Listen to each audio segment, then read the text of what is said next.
that time, you could certainly inquire about both applicants.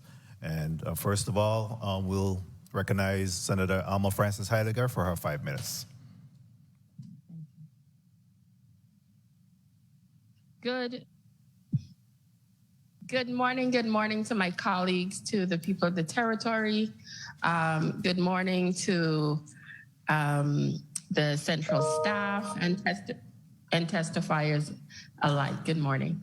My first set of questions is to, in reference to Bill 350022. The original was for a business zoning, and it's being recommended, and based on what the piece of legislation in front of me references, is a variance. Do the applicants agree with that? Are they okay with this suggestion from our governmental agency?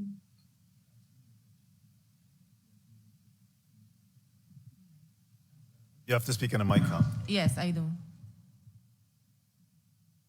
Her response was yes, I do, Senator. Okay, thank you. You gotta speak up a little bit loud because she's virtual. Okay. I didn't really hear much of or see much opposition to this piece of this request. Have you guys had a chance to speak to any of the neighbors, to anyone, and there was no opposition, or what was anybody had any concerns that you would like to share?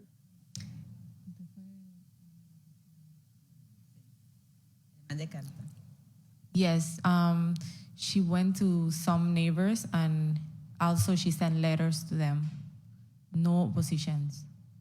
Excellent. That's what I like to hear. I love to support businesses where we can do things for individuals, especially when they already have a piece of property that they would like to make adjustments to in order to better themselves, as well as continue to be contributing members of our society. So I am in support of this piece of legislation as it relates to the variance. Now, as it relates to 35-0021, Director Joshing, the first set of questions I want to ask you is, when seeking out the location for this new property, what was the requirements or the thought process as to why this piece was selected to put the new building on?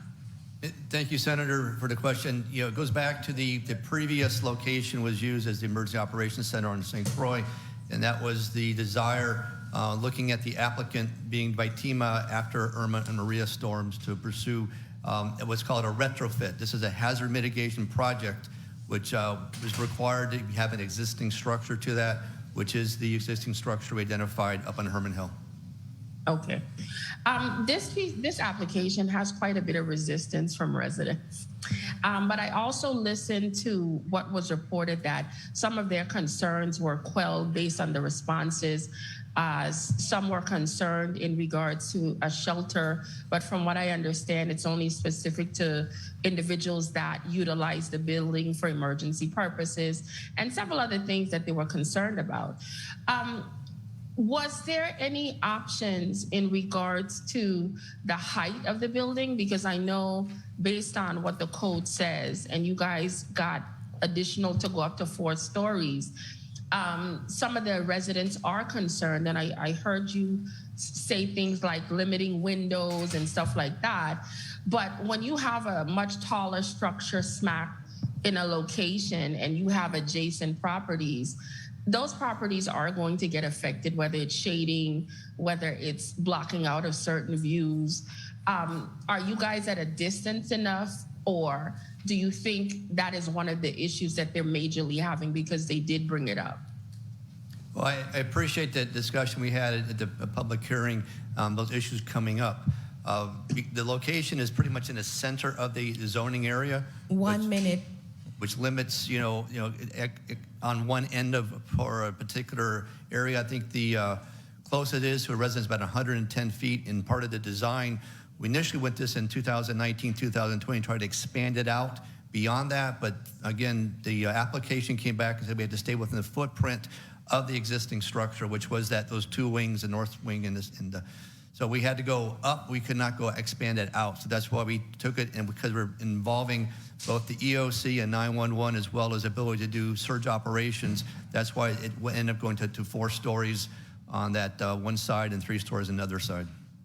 Well, since some of the opposition was reported and even at some of the meetings, and you guys have been able to respond to the individuals that had quite a bit of concern, have you been able to quell some of their concerns? Because it's one thing to have the information here, but then after you share with them, well, okay, this is our solution. Have you guys done that? And are they still pushing back on this project? Well, we had the initial hearing. We appreciate all the questions that came up. In the response that we had going forward, we have not gone back separately to them, but we did listen to them. You know, part of the architectural design that we've set, like we mentioned, you know, the windows are not a major feature for this, but it is, I understand their concern. Okay.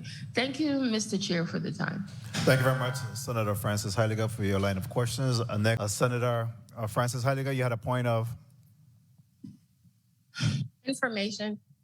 You may proceed. Thank you. I would just like to put on the record that I am not really supportive of the narrative that is being pushed here from the Senate floor by many of my colleagues in regards to almost sounding like they're disregarding the concerns of citizens that live in that area. I don't have a problem knowing that I'm a representative, as we all are, to represent both the government and our constituency. But because we don't live in that neighborhood, some of these things might be minuscule to you. But when you have to deal with a construction potentially of a 4-story building and you're concerned about dust, that's a concern to them that actually live in those homes. When you have lived in a home for 5 years and all of a sudden your sunlight potentially might be blocked out, that is a legitimate concern to them. So our responsibility is to assure them that, yes, we hear your concerns. These are our solutions so everybody could work cohesively, as opposed to us almost sounding like we're chastising the very people that we represent who have legitimate concerns. Thank you very much, Mr. Chair. Thank you very much, Senator. Thank you. At this time, Senator Alma Francis Heiliger, you're recognized for your 4 minutes. Good afternoon again to my colleagues, testifiers, people of the territory, and staff. My first set of questions circle around. I noticed that you have purchased all this equipment already. And what I would like to know, if you are not allowed to get this variance, what is your contingency plan?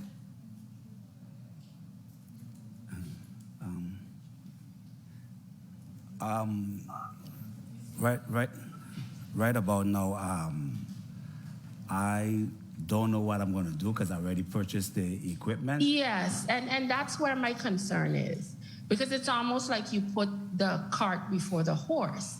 You're here asking us to give you an opportunity to do something, but it almost seems like you are so sure it's going to happen. You have already invested all this money and purchased the equipment and don't know the outcome as to what we're going to decide, or maybe you already do. Because now I'm very much concerned as to what I'm witnessing. Well, I didn't have any idea that I was going to need a variance to make concrete blocks. I mean, everything that I'm doing in my business, which includes selling concrete blocks, selling cement for over 3 years, going on 4 years. I mean, it's the same thing I'm doing regularly. The only differences would be making the blocks versus shipping it in. I didn't think that I was going to need a variance for that, for sand, well, water, the other gravel. set of questions I want to ask, I saw the gentleman show in the video where he showed, he said, I think it was St. Dunstan School, right adjacent from your property. He showed the stoplight. One of the reasons why I get very concerned over projects, and listen to what I'm saying, I am very much impressed by what I see from your trucking company standpoint. But I also know we have rules, regulations, and laws in place as to why we put industrial businesses in specific areas and move them away a lot of times from the main area. I understand we might not have an issue based on what you shared in the video for traffic, but many vehicles traverse that area. And I took some time out while I was listening and pulled up some block making machines, and they're quite noisy. And I also noticed one of the things that when you were talking about all of them doing everything internally, most of the videos I just watched here, when it came to the moving of the concrete and the sand, they were all outdoors in shifting, because every last one of them had a gust of concrete flying up all over the place. So how do you intend to deal with that aspect of it? If you're doing everything internally and you're saying there's only vents on the inside. I heard about some water, but how does that work, moving the concrete initially when that initial dust flies up? I'm going to let Alicia Barnes answer you that question. Senator, thank you for the question. I just want to speak to, can you hear me? Yeah. I just want to speak to the issue of the fugitive dust emissions, and that's the technical term for it. As I indicated, DPNR will have to issue applicable permits for these operations. And in that, they can include special conditions to address the issue of Yes, fugitive. I heard you. I heard when you shared that with us earlier. I fully understood it. But I'm just trying to move along because my time is limited. But this is where my concern is yet again. I am supporting business.